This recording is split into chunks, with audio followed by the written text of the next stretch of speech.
동안 주의 은혜 가운데 평안하셨습니까? 옆에 사람하고 인사합시다. 사랑합니다. 축복합니다.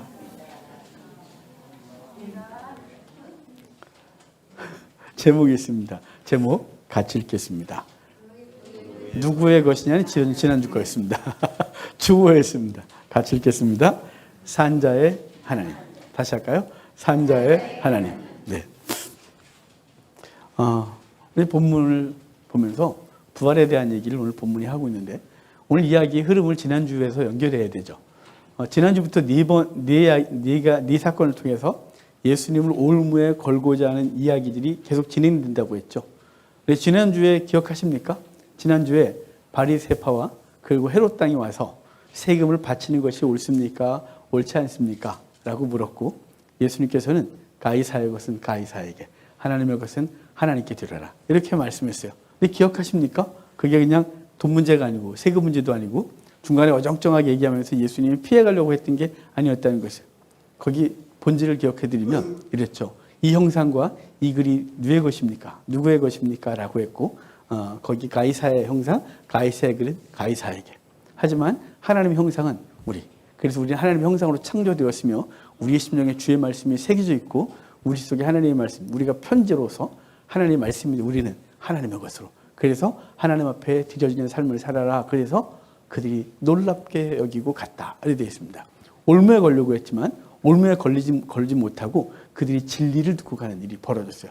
이제 두 번째 그룹이 오게 되는데, 이 그룹은 바리새인과 헤롯 땅에 가서 실패했다는 얘기를 듣고 한 그룹이 다시 와요. 그 그룹이 누구냐면 사두개파, 이렇게 되거든요.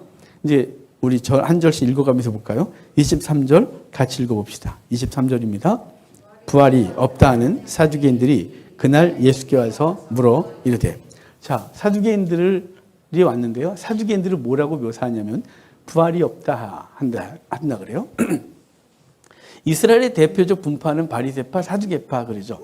바리새파는 평신도들 중에서, 일반 평민 중에서 말씀을 연구하고 일정한 교육을 받고 자격을 통과하면 바리새인이 됐어요. 그러니까 누구나 될 수 있었던 거죠. 그런데 사두개파는 사독의 사람들, 그래서 다윗 때 제사장 사독이 있었죠.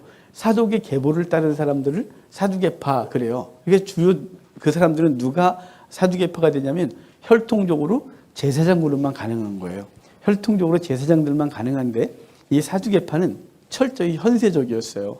바리새파는 모든 가르침을 다 믿었어요. 지금으로 하면 창세기부터 요한계시록까지 다 읽고 웬만한 목사님들 설교까지도 다 인정하는, 하나님의 말씀을 인정하는 파였다면 사두개파는 절대 아니에요. 사두개파는 오직 모세 오경만 성경으로 인정했어요.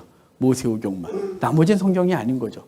거기다가 사두개파는 철저히 현세적이었어요. 왜냐하면 자기들이 보기에 모세 오경은 내세나 부활에 대한 얘기를 안 하는 것 같거든요. 나중에 이제 예수님이 찍어서 말씀하시지만 그들은, 사두개파들은 모세 오경에 부활이나 내세가 없다고 생각했어요. 그래서 그들은 철저히 현세적인 거예요. 내세를 안 믿었어요. 죽음 이후의 세계를 안 믿었어요. 그들은 어떻게 생각했냐면요, 육신이 죽는 순간 영혼도 사라진다고 생각했어요. 그러니까 이 땅이 최고의 가치가 있었죠. 그리고 물질, 보이는 것만이 진리라고 믿었어요. 현대인들 같지 않아요? 과학으로 증명된 것만 진리다, 뭐 이런 식의. 하여간 사두개파들은 물질적인 것만 인정했어요. 보이지 않는 영적 세계는 절대로 인정하지 않는 세계가 사두개파예요. 이상하죠. 왜냐하면 사두개파는 제사장이라 그랬잖아요. 성전에서 제사를 집례하는 사람들이 내세를 인정하지 않았어요. 오직 현세만. 마치 이런 거죠. 목사가 설교를 멋있게 하는데 난 내세를 안 믿어요. 그리고 여러분이 헌금을 많이 걷어서 부여함을 누리고 사는 거죠. 이상하죠? 사기꾼 같지 않아요? 사두개파는 현세만 인정했어요. 내세는 인정하지 않았어요. 당연히 부활도 믿지 않았죠. 현세만 인정하면 어떻게 될까요? 현세에서 누리는 것이 최고의 가치겠죠. 그래서 사두개파는 최고의 부를 누렸어요. 사두개파는 성전에서 장사치들과 함께 이렇게 꿀짝이 돼서 그 재물을 팔고 환전하고 이러면서 엄청난 수익을 거둬서 그들은 예루살렘 제2구역에 살면서, 제2구역이 어떻게 되냐면요, 예루살렘 올드 시티가 있지 않겠어요? 오래된 도시. 그런데 히스기야가 중앙에 계곡을 메꾸고 신도시를 만들어요. 그게 제2구역이라고 성경에 말하는데 그 제2구역이 강남 같은 거예요. 성전을 내려다보는 동네죠. 근데 거기 최고의 부자들만 사는 곳이었어요. 그래서 그 발굴하다 보면 그 사두개파 사람들이 살던 그 집토가 나오는데 당시 로마의 최첨단 문화가 그 유행이 거기 있어요. 그래서 제가 발굴하는 현장 가서 보면서 와, 이렇게 화려하게 살았구나. 사두개파는 현세가 최고였어요. 그러니까 내세를 믿지 않았죠. 그러면 내세를 믿지 않았던 그들과 누가 충돌이 일어날까요?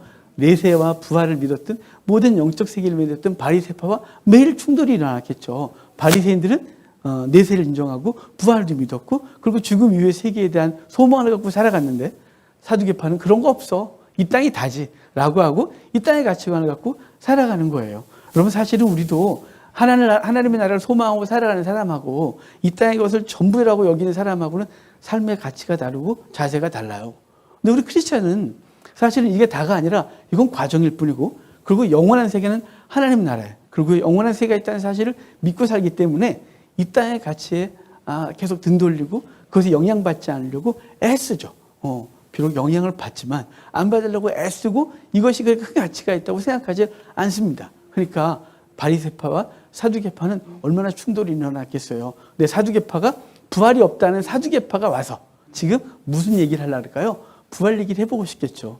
왜 사두개파가 이거 갖고 왔냐면요. 바리새파하고 평소에 논쟁을 하면서 바리새파한테는 많은 부분을 져도 이것만큼 반드시 이겼거든요. 왜냐하면 바리새파도 천국 갔다 온 사람이 없어요. 요즘 뭐 천국 갔다 와 지옥 갔다 왔다 이런 얘기도 하지만 그렇게 환상으로 보는 거 말고 그런 거 말고 그러니까 아무도 없었던 거죠. 그러니까 부활 논쟁을 하는 거예요. 여러분 해보셨어요? 저는 어릴 때 우리 어떻게 부활하냐 이거 갖고 애들끼리 얼마나 논쟁했는지 몰라요. 우리 부활은 어떻게 하냐? 그러면 몇 살 죽었을 때로 부활하냐? 그러니까 내가 10살에 죽어서 10살짜리로 부활하냐? 그 80에 죽으면 80으로 부활하냐? 야, 거기 교통사고가 나갖고 온몸이 만신창이 돼서 죽었는데 그러면 온몸이 만신창이 돼갖고 부활하냐? 이러고 막 논쟁했어요. 이게요, 웃잖아요. 사두개파하고 바리새파하고 했던 논쟁이에요. 그래서 바리새파는 뭐라 했냐면 죽은 이후가 그대로 그 삶이 그대로 연장된다고 생각했어요. 사두개파는 그게 얼마나 이상하겠어요. 야, 80에 죽으면 80에 부활해서 80에 계속 사는 거야? 야, 죽을 때 입었던 옷 갖고 가? 아니면 평소에 다른 옷을 입어? 그럼 바리새파는 죽을 때 입은 옷을 갖고 부활한다고 생각했어요. 야, 그거 계속 나가질 때 입어? 그럼 할 말이 없었어요. 몰라. 그랬어요. 왜냐하면 경험한 게 없잖아요. 그렇지 않겠어요? 여러분은 어떤 나이로 부활했으면 좋겠어요? 전 외모는 지금은 아니에요. 우리 임수사님 지난주에 저보고 뚱뚱하다는 얘기를 솔직하게 하셨어요. 그래서 제가 심각해요. 아주 혼자 집에서 옷을 벗었을 때만 드러나는 제 몸을 옷을 감춰도 보는구나. 이렇게 해서 수식 은사가 있으셔서. 그러니까 이 몸으로 부활하고 싶은 생각이 전혀 없어요. 그래서 저도 잘 나갈 때가 있었어요. 20대 초반에 왕자 새겨줄 때 있었어요. 제가 특수부대를 했잖아요. 그런 사진도 있는데 저희 집에. 그럴 때는 이렇게 좀 부활하는 게 좋겠죠. 여러분은 어떻게 생각했어요? 바리새파하고 사두개파하고 논쟁해서 사두개파가 항상 이겼어요. 바리새파는 막연하고 본 적 없고 기록 없고 그러니까 뭘 어떻게 논쟁할 수가 없는 거예요. 계속 파고들면 결국은 사두개파가 이겼어요. 그러니까 바리새파하고 헤롯 당하고 가서 예수님을 올무에 걸려고 했는데 올무에 걸리기커녕 대단하셔. 그리고 돌아왔단 말이죠. 사두개파가 우리가 갈게. 가갖고 예수님에게 이 문제 바리새파하고 논쟁하면 100% 이겼던 이 문제 갖고 딱 걸었어요. 그래서 이제 간 거죠. 자, 그러면 이제 예수님께 한 질문을 좀 볼까요? 24절 같이 읽어봐요. 24절이에요. 선생님이요, 모세가 일렀을 때 사람이 만일 자식이 없이 죽으면 그 동생이 그 아내에게 장가들어 형을 위하여 상속자를 세울지니라 하였나이다. 자, 지금 모세의 글 갖고 얘기를 하는 거예요. 자, 이들은 뭐만 인정한다고요? 모세가 기록한 모세 오경만 인정한다고요. 그러니까 모세 오경의 이야기 갖고서 예수님께 이렇게 쭉 던지는 거예요. 선생님, 모세는 뭐라고 했냐면요. 이게 신명기 25장 말씀이에요. 신명기 25장에 선생님, 이 모세가 뭐라 그랬냐면 이제 어떤 여인이 남자와 결혼했는데 남편과 사이에서 자식이 없이 죽었어요. 죽으면 그 여인은 다른 데 시집가는 것이 아니라 그 동생과 결혼하고 그 동생을 통하여 자식을 낳아 형의 재산을 물려주도록 하라고 하는 이 규례가 있어요. 그걸 행하지 아니하면 그 사람 신발을 벗겨 그 사람의 뺨을 때리고 그 집에 신발을 벗겨온 집이라고 쓰라고 하는 말씀이 신명기 25장에 있어요. 여러분, 이 사건이 성경에 3번 나와요. 이걸 계대 혼인 법칙, 형사 취수제 그러는데, 형이 죽으면 형수를 취하는 제도라는 거예요. 그러니까 이제 이 제도를 얘기했단 말이에요. 근데 이 성경에 3번 나오는데요. 우리가 잘 아는 예수님의 조상 유다가 첫 번째 해당돼요. 유다가 그의 아들 셋이 있었죠. 엘, 오난, 셀라라고 하는 아들이 있었는데 다말이라는 여인이 그 집에 며느리로 들어와요. 근데 엘과의 사이에서 자식이 없이 엘이 죽어요. 그러니까 당연히 형사 취수를 통해서 둘이 오난이 잠자를 하고 아들을 낳아줘야 되죠. 낳아주면 이제 형의 유산을 받게 되거든요. 그런데 오난이 형의 유산을 그놈한테 주기 싫으니까 땅에 사정을 하는 바람에 죽어요. 그리고 셀라가 다 컸는데도 안 주니까 결국은 다말이 창녀를 변장하여 유다와 잠자를 하고 자식을 낳아 베레스와 세라를 낳고 그 계보를 잇게 돼서 유다가 이렇게 말해요. 이런 말도 안 되는 여인 같으라고 말하지 않고 네가 나보다 지혜롭다라고 하고 그 계보를 이어요. 우린 너무 이상하죠. 룻기에 보면 그 모압 여인 룻이 와서 보아스와 게데온인을 통하여 다윗의 조상 오벳 그리고 2세 다윗을 낳은 얘기를 룻기가 해요. 신약 성경에도 한 명 있거든요. 그 여인은 누구냐면 요한복음 4장에 사마리아 여인이에요. 사마리아 여인이 예수님과 대화할 때 예수님께서 그러잖아요. 네 남편 데려와. 그러니까 그 여인이 없습니다. 맞다야. 너가 지금 있는 남편도 네 남편이 아니고 전에 있는 남편 5도 네 남편이 아니고 지금 있는 남편도 네 남편이 아니야. 이 말은 지금 자기 남편이 자식이 없이 죽고 그 여인은 계속해서 대상을 바꿔가면서 이렇게 잠자리를 하고 아들을 낳으려고 하고 있고 6번째까지 지금 그걸 하고 있는 거예요. 아주 슬픈 여인이죠. 그 여인은 신발 6개 갖고 있는 거예요. 자, 그런 얘기 여기 하고 있는 거죠.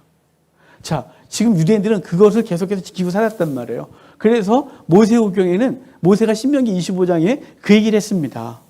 그런데 자, 이 얘기에 대해서 우리가 좀 여쭙고 싶습니다. 라고 말하면서 25절부터 28절까지가 지금 말도 안 되는 이야기를 만들어내고 있는 거예요. 같이 읽어볼까요? 우리 중에 7형제가 있었는데 마지가 장가 들었다가 죽어 상속자가 없으므로 그 아내를 그 동생에게 물려주고 그 둘째와 셋째도 7째까지 그렇게 하다가 최후에 그 여자도 죽었나이다. 그런즉 그들이 다 그를 취하였으니 부활 때에 7 중에 누구의 아내가 되리이까. 아멘. 어떤 얘기를 하냐면 7형제가 있습니다. 7형제가 있는데 첫째와 결혼했던 그 여인이 그 첫째가 죽고 자식이 없으므로 둘째가 그 여인을 취하였나이다. 7째까지 그랬습니다. 여인은 그 형제 7명과 다 결혼한 거예요.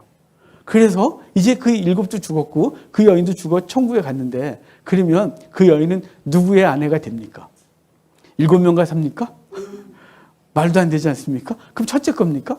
그럼 6명은 거기서 그래 평생 죽을 때까지 영원히 총각으로 살다 죽어야 됩니까? 뭐 이렇게 묻는 거죠. 이건 바리새인하고 사두개파하고 이 논쟁에서 사두개파가 아주 쉽게 바리새파를 이겨내는 말씀이었어요. 이거 갖고 묻는 거죠. 예수님은 거기에 대해서 함정에 빠지지 않아요. 이거에 대한 답을 줘야 되는 거잖아요. 근데 이 얘기를 하고 싶지 않은 거죠. 예수님은 항상 그들이 갖고 있는 잘못된 그 초점을 바꿔요. 논점을 바꿔서 그들이 뭘 잘못하고 있는지를 분명히 보게 하는 것이죠. 자, 여기 이제 주님의 말씀을 좀 들어볼까요? 이 난감한 얘기 속에서 주님이 어떻게 대답을 하시는지. 29절 봅시다. 29절 같이 읽겠습니다.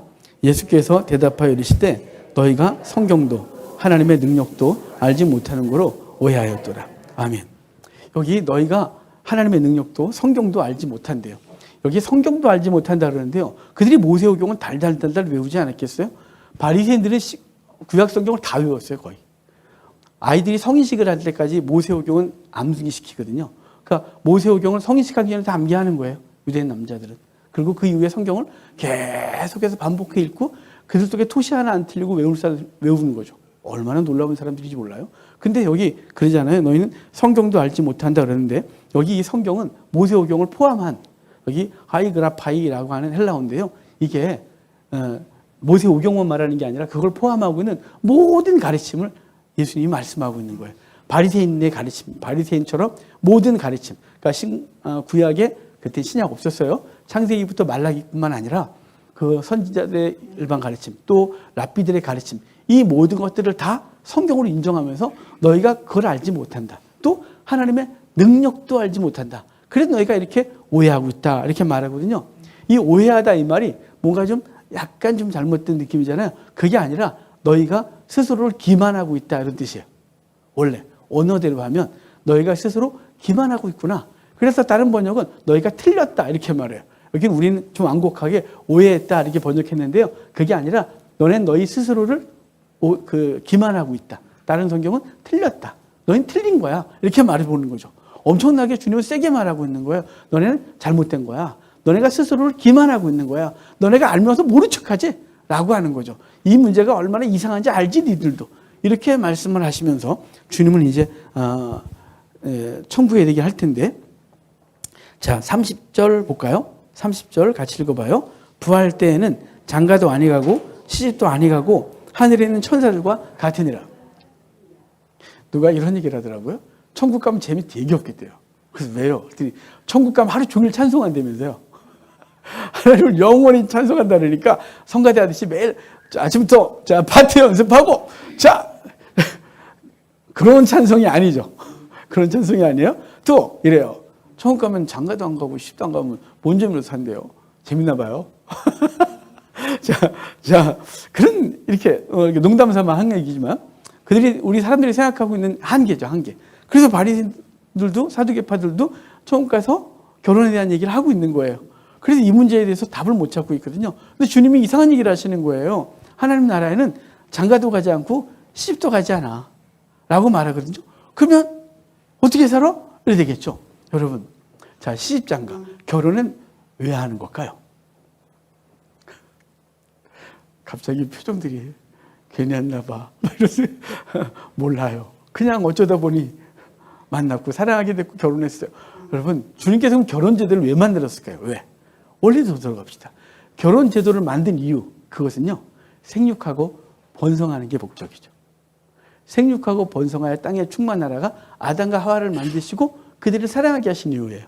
그러니까 우리에게 있어서 결혼 제도의 최고의 목적은 생육하고 번성이에요. 근데 생육하고 번성하라고 하신 그 최종적인 결론의 때가 언제일까요? 주님께서 이 땅을 심판하고 끝낼 때죠. 그러면 이미 생육하고 번성한 사람들이 딱 선 거예요. 그래서 더 이상 결혼 제도가 무의미해지는 거예요. 생육하고 번성하는 일이 맞춰졌기 때문이죠. 그래서 천국에서는 시집가고 장가가고 이런 거 더 이상 안 해. 라고 하는 말은 그럼 뭐하고 살아? 몰라요. 이따 끝나고 저한테 묻지 마요. 몰라요. 가본 적도 없고 성경에 말도 안 해요. 칼빈이 이렇게 말했어요. 성경이 말하는 데까지 성경이 말하는 것 외에는 말하지 말라고. 왜냐하면 온갖 상상력을 말하다가 이상한 짓 하는 거예요. 저희가 중고등학교 때 애들끼리 못 나왔고 천국이 부활하면 우리는 어떻게 부활하냐, 어떤 모습 부활하냐. 야, 네 얼굴 부활하고 싶어? 난 내 얼굴, 난 싫어. 이러면서 그렇잖아요. 제 얼굴로 부활하고 싶겠어요? 또 장동건 이런 걸로 해야죠. 이런 얼굴로. 여러분, 그러니까 그런 논쟁이 얼마나 허무해요. 그래서 성경 칼빈은 말하는 거예요. 제발 성경이 말하지 않는 거 이상은 말하지 마. 그래봐야 너에게 답도 안 나오는 걸 괜히 이상하게 논리를 만들어야 되고 이단들처럼 하게 될 거니까요. 지금 주님께서 말하는 거예요. 우리는 뭐에 대해서 묻는 거예요. 지금 이들이 와서 7 형제와 한 여인 누구의 아내가 될 겁니까? 라고 물으니까 그것에 대해서 그들의 무지를 깨닫게 하는데 야, 천국에서는 결혼도 안 해. 왜냐하면 천국은 생육하고 번성한 것이 완성된 곳이거든. 결혼제도가 있어야 될 이유가 없잖아. 결혼제도는 생육하고 번성하기 위해서 있는 거야. 그전 더 이상 있을 이유가 없어. 그럼 뭐하고 살아요? 묻지 마. 네가 뭘 말한다고 알겠니? 개미가 인간의 생각을 모르는 것처럼 너희가 천국을 아무리 얘기해도 너희가 뭘 알겠니? 더 이상 묻지 마요. 예배 끝나고 묻지 마요. 자, 그렇게 해놓고 주님이 뭐라 그러냐면 천사와 같기로요. 천사와 같다 이 말은 천사 정도 같으면 얼마나 불행해요. 천사는 히브리서 1장에 뭐라 그래요? 천사들은 하나님의 자녀들을 섬기려고 보내신 영, 심부름하는 영이라고 말했는데 천사 정도 되면 되겠어요? 우리 섬겼던 애들인데 섬기는 자처럼 되면 되겠습니까? 여기서 말하는 천사들과 같이 된다는 건 천사들이 생육하고 번성하는 일을 안 하기 때문에 얘기를 하고 있는 거예요. 지금 결혼 문제 갖고 왔기 때문에 결혼 문제 갖고 일단 그들의 무지를 깨닫게 하고 너희 그들의 무지를 깨닫게 하고 나서 주님 이제 다른 얘기를 할 거란 말이죠. 자, 31절, 32절 이제 같이 읽어볼까요? 죽은 자의 부활을 논할진대 하나님이 너희에게 말씀하신 바 나는 아브라함의 하나님이요 야곱의 하나님이로라 하신 것을 읽어보지 못하였느냐. 하나님은 죽은 자의 하나님이 아니요 살아있는 자의 하나님이니라 하시니라. 자, 지금 부활을 논할진데 내가 너한테 말해줄게. 너희 지금 부활을 얘기를 하지 죽은 이후의 삶 그리고 영원히 지금 이들은 내세를 믿지 않는 사두개파가 와서 부활에 대한 얘기를 하고 있으니까 부활에 대한 얘기를 묻고 있는 거니 그럼 내가 말할게. 너네가 읽는 성경 있지? 뭐요? 모세오경. 모세오경 너희가 읽지? 그래서 누가복음에서 똑같은 얘기를 하는데 가시떨기에 대하여 말할 때라고 말해서 그 가시떨기 나무 사이에서 벌어졌던 이야기를 얘기를 해요. 가시떨기가 뭐예요? 모세가 출애굽기 3장에서 하나님 앞에 소명 받을 때 그가 양을 치다가 가시떨기에 불이 붙은 걸 보고 다가갔는데 불이 꺼지지 않고 주님께서 이 땅은 거룩한 땅인 내 신을 벗어라 라고 말씀하시면서 모세를 이스라엘의 구원자로 보내는 장면이 있어요. 그때 모세가 이렇게 물어요. 보내니까 내가 가면 사람들이 너 누가 보냈어? 그럼 제가 누가 보냈다 그래야 돼요? 라고 묻는 장면이 있어요. 그때 출애굽기 3장에서 이렇게 말해요. 나는 아브라함의 하나님, 이삭의 하나님, 야곱의 하나님이다 라고 말하는 장면이 있단 말이에요. 그리고 출애굽기 1장에서도 이스라엘 백성들이 그 애굽의 박해 속에서 하나님 앞에 부르짖을 때 그때 부르짖을 때 이렇게 말씀하세요. 하나님, 아브라함의 하나님, 이삭의 하나님, 야곱의 하나님이 그들의 약속, 그들과 한 약속을 기억하셨다 이렇게 말해요. 약속을 기억한 거예요. 그리고 아브라함의 하나님, 이삭의 하나님, 야곱의 하나님 이렇게 말하잖아요. 자꾸 말을 반복하니까 혀가 고이기 시작해서 그만해야 될 것 같아요. 자, 지금 이 얘기를 왜 하는 걸까요? 사실은요, 이 말을 잘 보면 그 말씀은 현재형으로 되어 있어요. 내가 아브라함의 하나님이었다. 야곱의 하나님이었다. 이삭, 그렇게 말하지 않고 나는 아브라함의 하나님이다. 이삭의 하나님이다. 야곱의 하나님이다.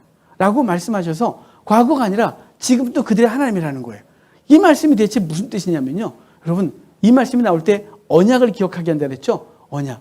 여러분, 언약은요, 약속은 서로가 살아있을 때나 가능한 거예요. 제가 예를 들게요. 우리 임 집사님 계속 말 나오니까. 임 집사님께 제가, 임 집사님, 다음 주에 제가 임 집사님께 맛있는 거 사줄게요. 한 번도 못 먹어본 거 사줄게요. 그랬단 말이에요. 그런데 제가 약속했잖아요. 다음 주에, 그날이 오기 전에 죽었어요. 제가 저길 죽일 수 없잖아요. 제가 죽었어요. 그러면 그 약속은 있으나 마나한 거죠. 그 약속이 뭐였었다고? 라고 하는 거예요. 제가 살아있어야, 둘 다 살아있어야 그 약속은 이루어지는 거고 그 약속이 효력을 발휘하는 거죠. 아브라함의 하나님, 이삭의 하나님, 야곱의 하나님이라고 말하는 이유는 그들도 똑같이 말하는 거예요. 바리새인들도 사두개파도 모든 이스라엘 사람들은 자신들이 하나님을 부를 때 아브라함의 하나님, 이삭의 하나님, 야곱의 하나님이라고 말해서 우리는 그의 자녀입니다. 약속을 이루소서 그러는 거예요. 그러면 약속을 이루려면 누가 살아있어야 돼요? 하나님하고 아브라함도 다 살아있어야 돼요. 이삭도 살아있고 야곱도 살아있고 자기들만 살아있는 게 아니라 그래서 현재형인 거예요. 오늘 본문에도. 그래서 거기 32절도 살아있는 자의 하나님이다 그러잖아요. 살아있는 자의 하나님이다 그래서 살아있는 자의 하나님. 그분은 지금도 살아계신 하나님이고 그 약속한 대상들도 살아있다 이 말이에요. 살아있는 자의 하나님. 누가 살아있어요? 아브라함, 이삭, 야곱이 살아있고 그들과 약속을 하고 계신 분이다 라고 해서 그 너희들이 조상 아브라함, 이삭, 야곱은 죽은 게 아니야. 살아있어. 이렇게 표현하고 있는 거죠. 이해가 되셨습니까? 시편에 이런 말씀이 있어요. 살아가는 자에게 잠을 주시는 도다. 감사하게도 오늘 예배 때는 아무도 안 주무셔서 자, 살아가는 자에게 잠을 준다 할 때 그 잠이 이 잠일까요? 아니에요. 당연히 평강을 포함하죠. 사실은 그 시편 그 문맥에서 보면 그 잠은요, 죽음이라는 잠이에요. 그 죽음을 통해서 그 뒤에 그 씨가 많아진다 이렇게 돼 있어요. 시편에서 문맥이 되게 이상하잖아요. 자, 지금 주님의 죽음을 통하여 그 씨가 많아지는 예수님의 죽음을 통하여 누가요? 우리가 살아나는 거죠. 아브라함, 이삭, 야곱은 살아있는 거예요. 살아있기 때문에 그들은 아브라함과 약속하신 그 약속을 지키소서, 이삭과 한 약속을 지키소서 이렇게 말하는 건 그들이 죽어 있으면 이제 그 약속을 내가 누구한테 했는데 너 봤어? 그 약속을 뭔데? 라고 말하면 이상하잖아요. 살아있는 거죠. 당사자가 살아있는 거예요. 그래서 그 약속은 지금도 실행되고 있다는 걸 말하고 싶은 거예요. 지금 그래서 하나님께서 얘기를, 예수님께서 아브라함, 이삭, 야곱의 하나님이다 라고 해서 하나님은 산자의 하나님이라고 말했더니 그들이 거기 뭐라 했냐면 33절에 무리가 듣고 그의 가르침에 놀라더라 이렇게 말하고 있어요. 이 본문을 누가복음에서는 거기 서기관들이 옆에 있었는데 당신의 말씀이 옳습니다 이렇게 오가요. 옳습니다로 갔다는 거죠. 단순히 놀랐다, 오늘 본문은 놀랐다 그러는데 누가복음 이 병행 구절에서는 당신의 말씀이 옳습니다 라고 갔다는 거예요. 그러니까 지금 우리에게 하고 싶은 얘기가 뭐냐면 하나님은 산자의 하나님이라는 거예요. 여러분, 그럼 우리에겐 이게 부활에 대한 얘기로만 들려야 될까요? 당연히 부활에 대한 얘기도, 내세에 대한 얘기로 들어야 되는 것이 옳은 얘기고, 사실은 주님은 그 얘기를 하고 싶은 것보다 더 중요한 게 뭐냐면 나는 살아있다예요. 자, 살아계신 자의 하나님은 살아계셔야 하는 거예요. 여기선 살아있는데 그분이 죽어 계신 하나님이라면 무슨 소용이 있겠어요?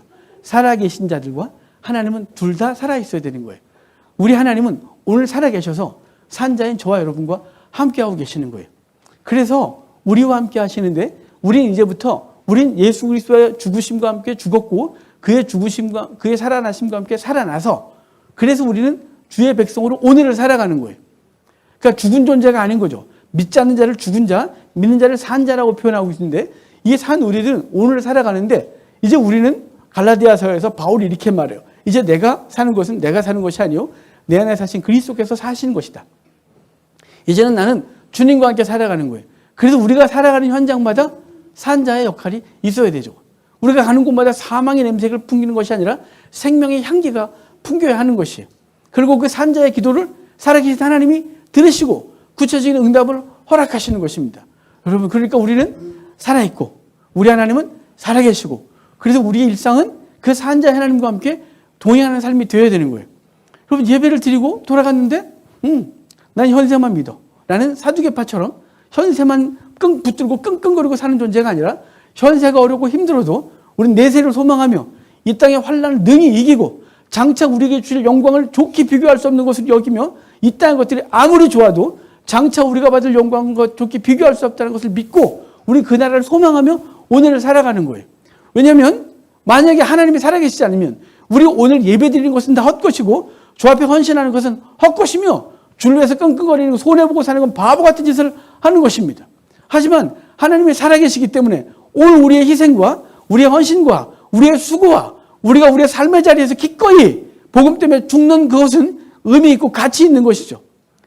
우리 예진이가 고3 때 대학교 1, 2학년 때 이렇게 말했어요. 저한테 매일 묻는 게 뭐냐면 예배 끝나고 가다가 자주 아빠 하나님이 안 계시면 아빠 천국이 없으면 우리 뭐야?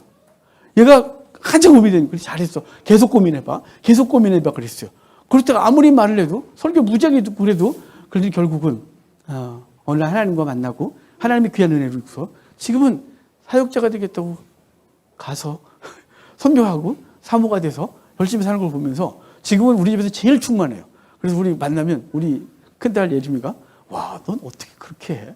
그러니까 온통 예수님 얘기만 하고 하나님의 뜻, 하나님의 은혜 막 이러면서 그러니까 너무 경건해 보이는 거예요. 목사보다 더 경건하네. 왜냐면 그게 어떤 고민을 통해서 왔냐면 하나님 살아계신가? 매일 고민한 거죠. 하나님 안 계시면 하나님이 안 계시면 내가 오늘 이렇게 예배드리는 게 무슨 의미가 있어? 내가 이렇게 헌신하는 게 무슨 의미가 있어? 그때 매번 고민했어요. 고민해. 계속 고민해. 그 고민 속에서 주님 답을 주실 거야. 근데 결국은 답을 찾았고 주를 위해 살겠다고 한 거죠. 여러분, 오늘 우리의 환난은 오늘 다음에 내년에 잘 될 거야. 대박이 터질 거야. 내년에 좋은 집에 살 거야. 좋은 차 살 거야. 이거 무슨 가치가 있겠어요? 그게 아니라 내세를 소망하는 거죠. 그런데 내세를 소망하는데 하나님이 살아계시기 때문에 가능한 것이며 우리가 살아있기 때문에 그것을 가능하게 하는 것입니다. 여러분, 사망의 모든 것들을 내려놓고 이제 살아있는 자로서 주님과 만난 존재가 이제 우리의 삶의 현장으로 돌아가 생명을 공급해야 되겠죠. 생명을 공급해야 되잖아요. 사두개파처럼 성전 안에서만 하나님 찾지 말고 성전 밖으로 나가 하나님의 살아계신을 증거하고 삶을 살아내서 여러분의 가정과 저와 가정, 우리의 삶의 자리들을 살려내는 귀한 복이 있기를 바랍니다. 그래서 산자의 하나님, 그분은 살아계신 하나님의 것을 믿고 그분을 의지하여 힘내는 한 주가 되기를 주의 이름으로 축복합니다.